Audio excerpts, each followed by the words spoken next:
Hello everyone. English पढ़ना कैसे सीखें कि आज के वीडियो में हम सीखेंगे प्रोनाउंसिएशन ऑफ टी। टी का उच्चारण टा, था, द, श और चा 5 रूपों में होता है। तो कहाँ पर कब इसका क्या उच्चारण होगा वो हम समझेंगे। टी का पहला जो उच्चारण है प्रमुख रूप से देखा जाए तो टा के रूप में, यानी आपको अधिकतर टा के रूप में ही पढ़ना है। तो टा के लिए आपको कोई नियम ध्यान रखने की ज़रूरत नहीं है। जैसे एग्जाम्पल के तौर पे मैंने शब्द लिख रखे हैं: test, time, tell, fast, fat, tea, toy, rest, matter. अधिकतर में शुरू में आया है तब भी हमने टा पढ़ा, बीच में आया हुआ है तब भी हमने टा पढ़ा, लास्ट में शब्द आया हुआ है तो भी टा पढ़ा। तो ऐसा कोई भी नियम नहीं है कि टा का पढ़ना है। आम तौर पे टी को हम टा ही पढ़ेंगे, लेकिन टा को सा का पढ़ते हैं, इसके कुछ नियम हैं। तो ये नियम आपको याद रखना है कि टी बराबर सा का उच्चारण होगा इसका जब टी के बाद आई ए, आई ई और आई ओ होगा। यानी टी के बाद आई तो आना ही आना है, आई के बाद वोवेल ए, ई या ओ होगा तो टी का जो उच्चारण है वो शलगम वाले सा के रूप में हो जाता है। जैसे मैंने ये शब्द लिख रखे हैं यहाँ पे PARTIAL। इसको पार्टियल नहीं पढ़ेंगे, हम पढ़ेंगे पार्शल। मैंने लिख रखा है MARTIL, मार्शल। तो ये आई ए का एग्जाम्पल है। फिर ये देखें, ये बच्चे अधिकतर इसको पेटेंट पढ़ जाते हैं, तो पेटेंट नहीं है, ये पेशेंट। यहाँ पे कोसेंट। फिर है ये आपका आई ई का हो गया, ये आई ओ, पोर्शन। सबसे ज़्यादा एग्जाम्पल इसी चीज़ के मिलते हैं हमको आई ओ के। पोर्शन, स्टेशन, नेशन, इसी से शब्द बनता है नेशनल, ये आपने बहुत पढ़ा हुआ। क्वेश्चन, कोशस पढ़ेंगे इसको TIOUS से। तो यहाँ पर भी आई ओ का जो नियम है वही लागू है, तो कोशस, न्यूट्रिशस। तो इस तरह से आपको ये नियम नंबर 2 जो है वो याद रखना है। टी बराबर सा का उच्चारण कब होना है? जब टी के बाद आई ए, आई ई, आई ओ। जरा सा नियम है, आप आसानी से याद रख सकते हैं। यानी आई के बाद आपको ए, ई और ओ ध्यान रखना। अगर आता है तो आपको टी बराबर सा, शलगम वाले सा का उच्चारण करना है। ये भी आप थोड़ा प्रैक्टिस से सीख जाएंगे। नेक्स्ट हम देखेंगे कि टी बराबर चा का पढ़ा जाता है। ये भी बहुत दिक्कत वाली बात है बच्चों के लिए। तो आम तौर पे टी के बाद युवारी शब्द जब आता है तो हम उसका उच्चारण चा करते हैं। यहाँ पे बहुत सारे इस तरह के एग्जाम्पल हैं, जैसे ये CULTURE, कल्चर। तो यहाँ पे सी के बाद यू जब भी आता है तो आपको सी का उच्चारण का करना रहता है, ये हम पीछे पढ़ चुके हैं। और TURE का उच्चारण मिक्स आपका चर रहता है, तो ये हुआ कल और ये हुआ चर, तो कल्चर। उसी तरह से यहाँ पे पहले आप इन्हीं को समझ लें। Feature, FEATURE, feature. FUTURE, ये फ्यूचर उच्चारण है, फुटूरे नहीं है। बच्चे इसको फुटूरे पढ़ जाते हैं, तो आपको ये ध्यान रखना है। TURE चर, TURE चर, TURE चर। फीचर, EA जब भी आता है, बड़ी ई की मात्रा का साउंड अधिकतर रहता है, तो फीचर। ये फ्यूचर। फिर अगला पिक्चर, PICTURE, पिक्चर। वेंचर, ठीक है, VEN वेन हुआ और TURE चर, तो वेंचर। अब TURE के अलावा भी कुछ और एग्जाम्पल हैं जहाँ पर इसका उच्चारण चा है, जो मैंने लिख रखे हैं आपके लिए। ACTUAL, इसका उच्चारण है एक्चुअल।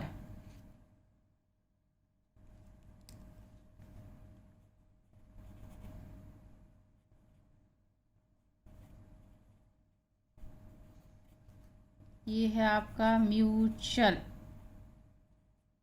यानी यहाँ पे टी यू के बाद ए आ रहा है तो भी उच्चारण टी का चा हो रहा है, यानी हम ये कह सकते हैं कि टी के बाद यू आ रहा है तब उच्चारण इसका चा हो रहा है। ये म्यूचुअल। फिर ये आया हुआ है आपका सेंचुरी, यहाँ पे टी के बाद यू आया है फिर से सेंचुरी। और उसी तरह से ये शब्द दिया हुआ है आपका स्टैचू, इसका जो उच्चारण है स्टैचू पढ़ते इसको, ठीक है। तो आपको ये ध्यान रखना, मेन नियम ये अधिकतर ये शब्द आते हैं, लेकिन ये शब्द भी आपको टी के बाद यू के बाद यू में भी बहुत सी जगह उच्चारण इसका चा के रूप में मिल जाता है टी का। ये कुछ शब्द थे। उसी तरह से एस के उपरांत यानी एस के बाद टी आई यू एन जब भी आया होगा तो उसका उच्चारण भी चन हो जाता है। जैसे ये आपका दिया हुआ है Q U E S T I U N, S के साथ में T I U N mix हो गया है तो हम इसको पढ़ेंगे क्वेश्चन, इस तरह से होगा। क्यू यू आता है तो अधिकतर क्वा उच्चारण होता है, ई से एक ही मात्रा, तो क्वेश्चन। इसको हम पढ़ेंगे सजेशन, डाइजेशन और कंजेशन, ठीक है। तो ये भी आपको ध्यान रखना है, S T I U N जब भी खट्टा आएगा S T I U N तो उसको हम चन पढ़ेंगे। तो इस कारण से ये डाइजेशन, ये क्वेश्चन, आपको ये एग्जाम्पल अच्छे से याद रहेगा। नेक्स्ट हम देखेंगे कि टी का उच्चारण दा और था कब होता है। टी के साथ में हम जब एच लगा देते हैं, टी एच, तब इसका उच्चारण दा या था के रूप में होता है। अकेला टी का उच्चारण दा या था नहीं होता। जब हम टी के साथ में एच लगा देंगे तो कहाँ पर उसका उच्चारण दा होगा और कहाँ पर था होगा ये समझेंगे हम। आमतौर पे इसका नियम ये है कि टी एच के बाद ई अगर दी हुई है तो टी एच का उच्चारण दा होता है। ये मैंने एग्जाम्पल लिखे हुए हैं दा के। इंग्लिश में कोई भी ऐसा नियम नहीं है जो पूरी तरह से लागू हो, उसमें कुछ ना कुछ शब्द हमेशा ऐसे रहते हैं जिस पर कोई नियम लागू नहीं होता। तो मैंने यहाँ पे कुछ ऐसे शब्द भी लिख रखे हैं और ये नीचे शब्द भी मैंने लिख रखे हैं। यहाँ पे सभी में इस लाइन में जो भी वर्ड्स हैं आपके उन सभी में टी एच के बाद ई आया हुआ है और उसका उच्चारण है दा। मैं आपको बता रही हूँ, इसको पढ़ेंगे हम अनदर, ये brother, T H E R दर पढ़ेंगे इसको दर। लेकिन रा का उच्चारण हम कम करते हैं, लास्ट में रा जब भी होगा हम साउंड बहुत हल्की रखते हैं। Another, brother, father, lather, father, आदर। फिर यहाँ पे दीज, टी एच ई है these, them, there, breathe, clothe, the. अब यहाँ तक तो ठीक था, टी एच के बाद ई आ रहा है, लेकिन यहाँ पे आप टी एच आई यानी दाइन पढ़ते हैं, इसको ई नहीं है, यहाँ पे आई आई है, तब भी इसका उच्चारण दा के रूप में है दाइन। दिस शब्द आपने बहुत पढ़ा है, दिस, तो टी एच के बाद आई आ रहा है इसलिए यहाँ पर फिर भी दा उच्चारण है। दोज, अब यहाँ पे आ गया आपका बाउल्स ओ, तब भी दा उच्चारण है। देट, ए आ गया तब भी दा उच्चारण है।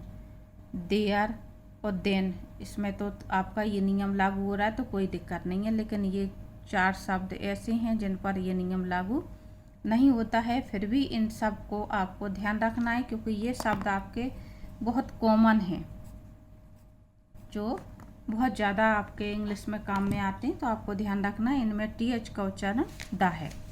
लेकिन कुछ शब्द ऐसे हैं जिन पर टी एच ई के बाद भी उसका उच्चारण दा नहीं है, इसका उच्चारण है आपका था। यहाँ पर उच्चारण था इनका दा, टी एच ई है फिर भी हम इसको देम नहीं पढ़ेंगे, इसको हम पढ़ेंगे थीम, THEME थीम।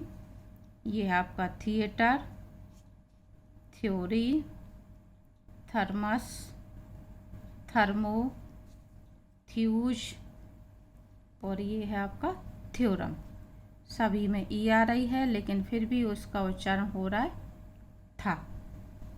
लेकिन जिस चीज़ का नियम है हमें शब्द उसके ज़्यादा करने हैं याद, तो ये नियम आपको ध्यान रखना है। अधिकतर उच्चारण आप दा ही करेंगे, कुछ अपवाद जो होते हैं वो याद कर लिए जाते हैं, और नियम वाले शब्दों को याद करने की ज़रूरत नहीं रहती, हमें सिर्फ नियम याद रखना है। नेक्स्ट हम देखेंगे कि TH का उच्चारण था कब होता है। तो इसका कोई नियम नहीं है कि TH का था उच्चारण कब होता है।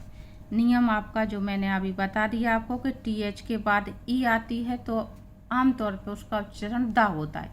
बाकी सभी जगह TH का उच्चारण था होता है। जैसे बहुत सारे शब्द दिए हुए हैं, ये both, cloth, earth, fourth, wealth, myth, think, think, thought, lethal, thunder, thing. तो यहाँ पे ऐसा कुछ भी नियम नहीं है। यहाँ पे देखो आई हुई है, ये ए आया हुआ है, ये ओ आया हुआ है, तो यू आया हुआ है, तो इसके लिए कोई नियम नहीं है। लेकिन दा के उच्चारण के लिए नियम है कि आम तौर पे ई के बाद हम उसका उच्चारण दा करते हैं। बाकी सभी जगह हम आम तौर पे TH को था के रूप में ही पढ़ेंगे। एक नियम और है टी का, जो आम तौर पे हम अपने हिंदी में यूज में लेते हैं। इंग्लिश में टी बराबर ता नहीं है। जैसे ये नाम वगैरह जब भी हम लिखते हैं तो टी का उच्चारण हम ता के रूप में करते हैं। आपने सुना होगा नाम ताजमहल, तो यहाँ पे टी का उच्चारण क्या है? ता। उसी तरह से जब हम कोई के नाम वगैरह लिखते हैं तो ता के लिए हम टी का ही उपयोग करते हैं। जैसे तरुण, तपन,